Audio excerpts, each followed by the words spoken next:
So grateful to see you back on my channel. Please let me know in the comments where you're from.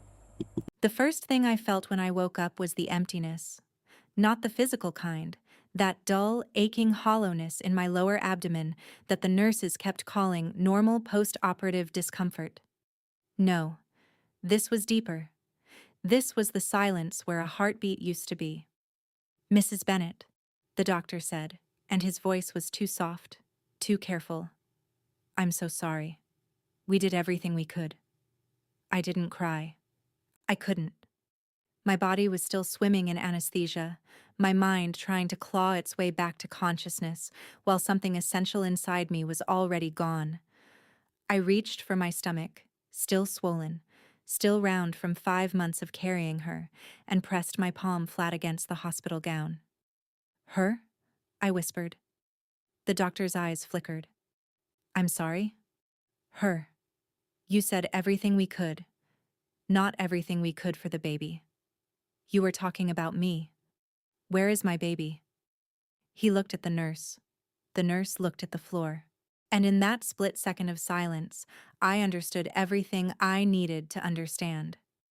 "There were complications during the procedure," the doctor said slowly. "A placental abruption. By the time we got you into the OR, the fetal heartbeat had already stopped. I'm so sorry, Mrs. Bennet. Your daughter didn't survive." My daughter. I had a daughter. For 5 months, I had talked to her in the shower, pressed my headphones against my belly so she could hear the music I loved, planned her nursery in soft yellows because Derek and I had decided not to find out the gender. I had a daughter. And now I didn't. "Where is she?" I asked. My voice sounded like it belonged to someone else. Someone calm, someone reasonable, someone who wasn't currently being torn apart from the inside out. "The hospital handles. I want to see her." "Mrs. Bennet, I don't think that's... I want to see my daughter." They brought her to me 2 hours later. Or rather, they brought me a small white bundle that was supposed to be her. I unwrapped the blanket with shaking hands, and inside was a doll. Not a real doll, of course. It was a silicone replica, the kind hospitals use for training, weighted to feel like a real infant. The face was wrong, too smooth, too generic. The hands were curled into perfect little fists that no real newborn makes. "This isn't my baby," I said. "Mrs. Bennet, you were under general anesthesia, the trauma of the abruption. This isn't my baby." But they kept saying it was. They kept showing me paperwork I didn't remember signing, consent forms with my signature that looked almost but not quite right. And eventually, the sedatives they kept slipping into my IV made me stop fighting, made me believe, for a little while, that maybe I was crazy, that maybe grief had broken something in my mind. Derek was there when I finally stopped screaming. He sat by my bed, holding my hand, his eyes red-rimmed and wet. He had been at work when I started bleeding. He had been in a meeting when I called 911. He had been on his way for 3 hours while I bled alone on our bathroom floor.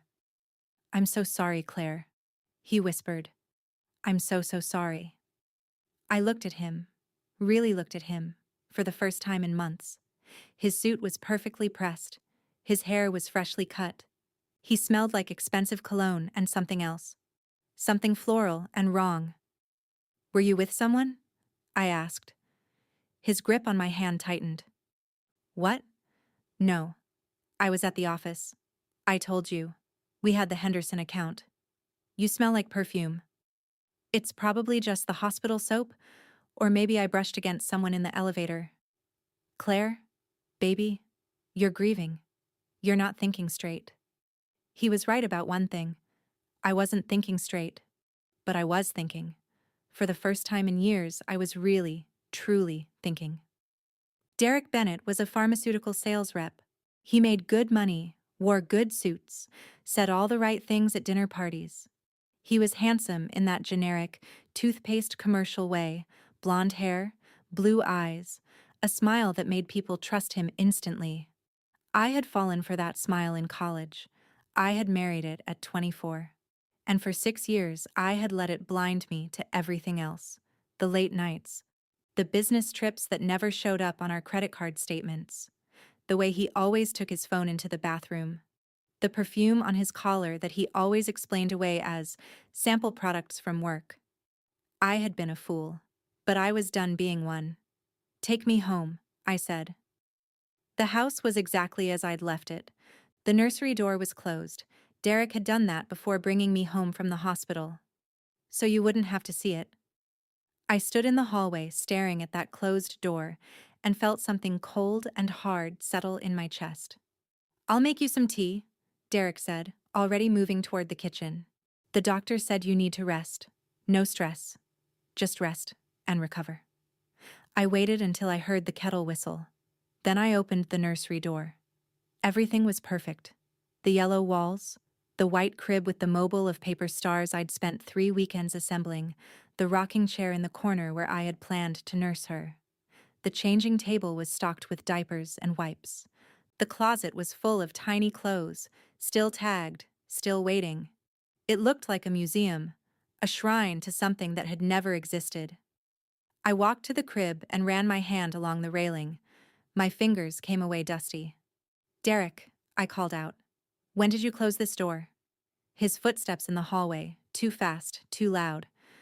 "Claire, I told you." "When did you close it?" "The day you went into the hospital. I couldn't bear to look at it." I held up my fingers, showing him the dust. "This room hasn't been opened in weeks. Maybe months." His face went pale, then red. Then that carefully constructed mask of concern snapped back into place. "I've been busy, Claire, with work, with everything. I haven't had time to— Get out.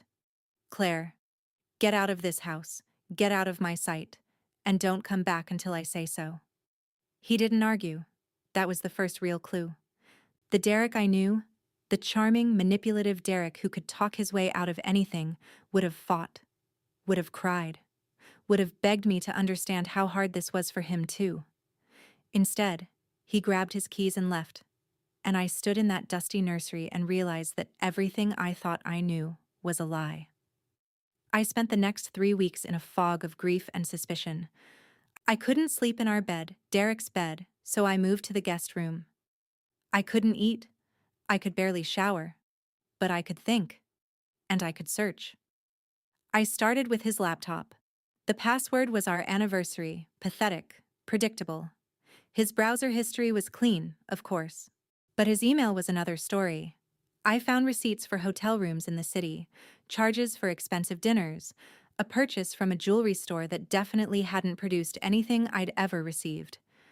And then I found the messages. Her name was Melissa Vance.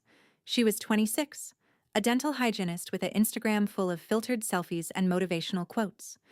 She was also, according to the timestamps, with Derek the night I started bleeding. The night I called him 17 times before passing out on the bathroom floor. "She's losing it," Derek had texted Melissa at 9:47 p.m. "I can't leave now. She'll know something's wrong." "Just come when you can," Melissa replied. "The baby and I will be here." The baby and I. I read that message 100 times. 1,000 times. I read it until the words stopped making sense, until they were just shapes on a screen. Then I read the messages from the days after my surgery. "She bought it," Derek wrote. "The doctor was amazing. She thinks the baby died." "And you're sure she won't find out?" "Positive. The hospital records show a stillbirth. No one will ever know." "You're amazing, baby. I can't wait for us to be a family." I threw up in the wastebasket. Then I wiped my mouth, saved every screenshot to 3 different cloud accounts, and kept reading. They had a plan.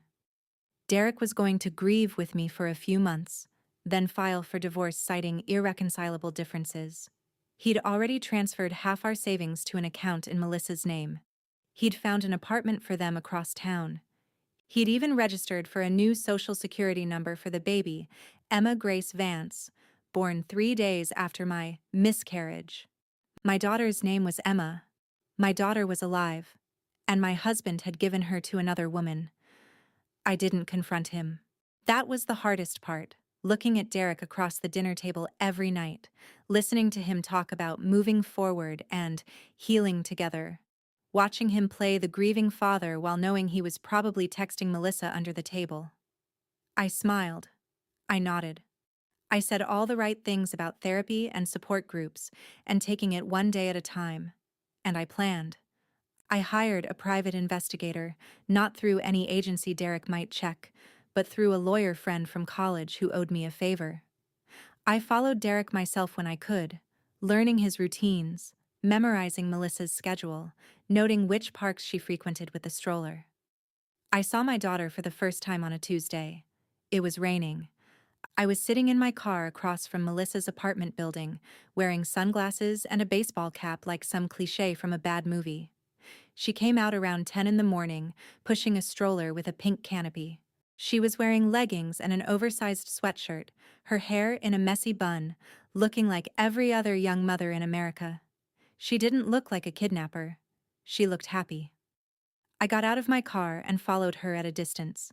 She walked 3 blocks to a small coffee shop, ordered a latte, and sat outside under the awning. She lifted the baby out of the stroller, my baby, and held her up, making faces, talking in that high-pitched voice people use with infants.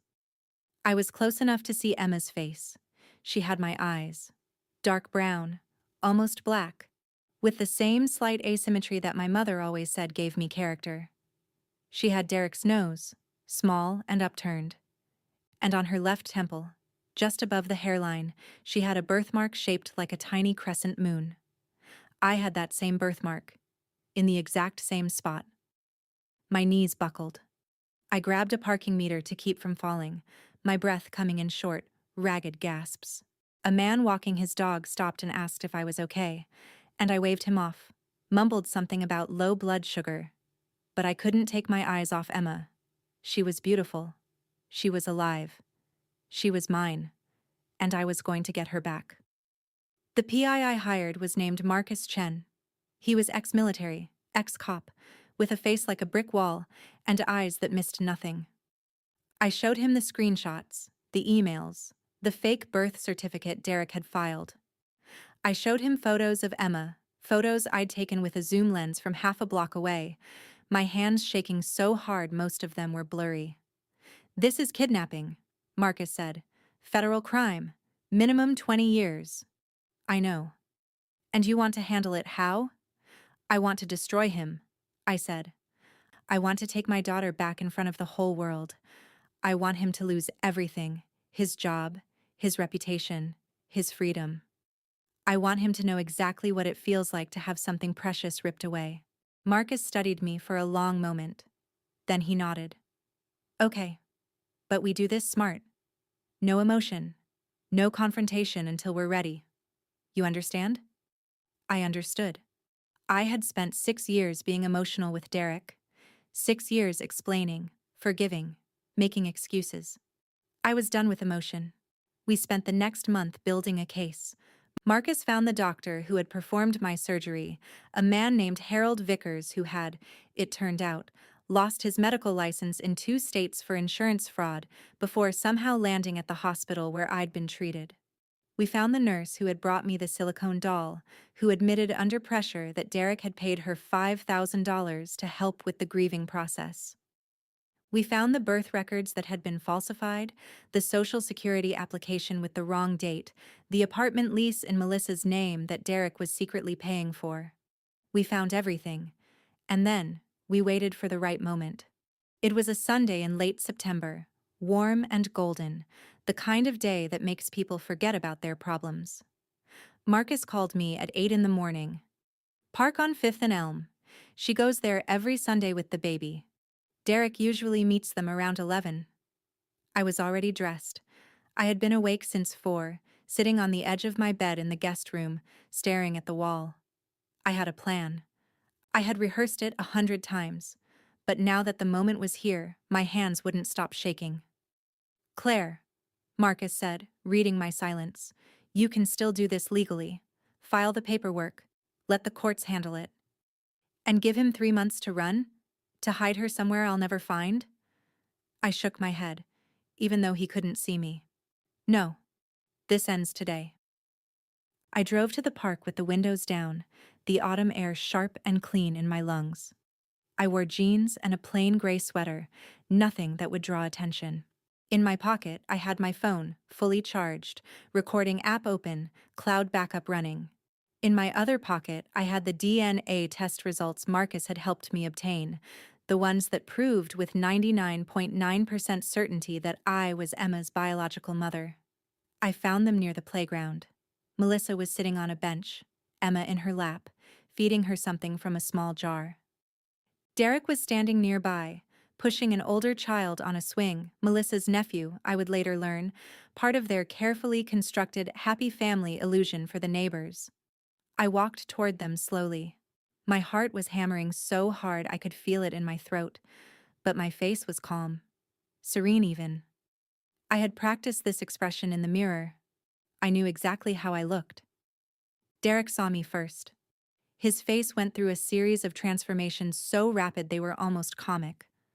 Surprise, fear, desperation, and finally, that smooth, practiced charm that had fooled me for 6 years. Claire? He took a step toward me, hands out, voice dripping with concern. What are you doing here? Are you okay? You shouldn't be out alone, not in your condition. My condition? I smiled. It felt strange on my face, like wearing someone else's skin. I'm fine, Derek. Better than fine, actually. I got some test results back. Want to hear them? Melissa was staring at me now, Emma clutched tight against her chest. The older child on the swing had stopped moving, sensing something wrong in the air. Claire, this isn't the time or place. Oh, I think it is. I pulled out my phone, held it up so the screen was visible. The recording icon was glowing red. See, I had a DNA test done, on a hair sample I collected from a baby I've been watching, a baby who supposedly died 3 months ago. Derek's face went white. Claire, stop. The test came back positive for maternal match, 99.9%. I turned the phone slightly, making sure the camera captured Melissa and Emma. Which means this baby, Emma Grace, according to her fake birth certificate, is my biological daughter. The daughter you told me died in the hospital. The daughter you gave to your mistress. The park had gone quiet. Parents were staring. A jogger had stopped mid-stride. Melissa was trying to stand, trying to back away, but her legs seemed to have stopped working. That's insane, Derek hissed, stepping closer, lowering his voice. You're having a breakdown. This is grief psychosis. I'll call Dr. Vickers. We'll get you help. Dr. Vickers? I laughed. It sounded genuine, even to me. The doctor who lost his license for fraud? The one you paid to falsify my medical records? I don't think he'll be much help, Derek. He's currently negotiating a plea deal with the FBI. I pulled the DNA results from my pocket and held them up. I have proof. I have recordings. I have 3 months of documentation showing exactly what you did, how you stole my baby, how you faked her death, how you planned to start a new life with your girlfriend while I grieved over an empty coffin. You're crazy, Melissa whispered, but her voice was shaking. This is my baby. I gave birth to her. I have papers. Fake papers. Filed by a man who's about to be arrested for kidnapping, fraud, and conspiracy. I stepped closer, close enough to see Emma's face clearly. She was looking at me with wide, curious eyes, her tiny hand reaching out toward my hair. Hi, Emma, I whispered. Then I raised my voice, speaking clearly into the phone. My name is Claire Bennett. I am this child's biological mother. I have DNA evidence to prove it. And I am calling the police right now to report a kidnapping. I hit send on the message I'd pre-typed to Marcus. 30 seconds later, sirens wailed in the distance. Derek tried to run. He made it 10 feet before a man in a windbreaker, one of Marcus's associates, stepped out from behind a tree and blocked his path. Melissa was crying now, clutching Emma like a shield, but I could see the defeat in her eyes. She knew. They both knew. The police arrived in minutes. I handed over my phone, the DNA results, the folder of documentation Marcus had prepared.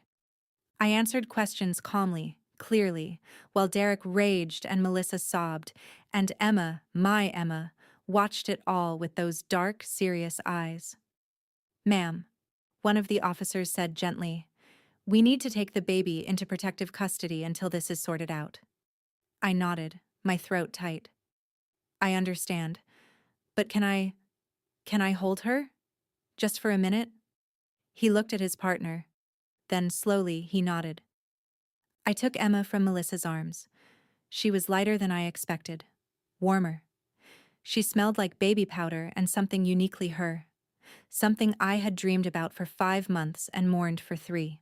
She looked up at me, and she smiled.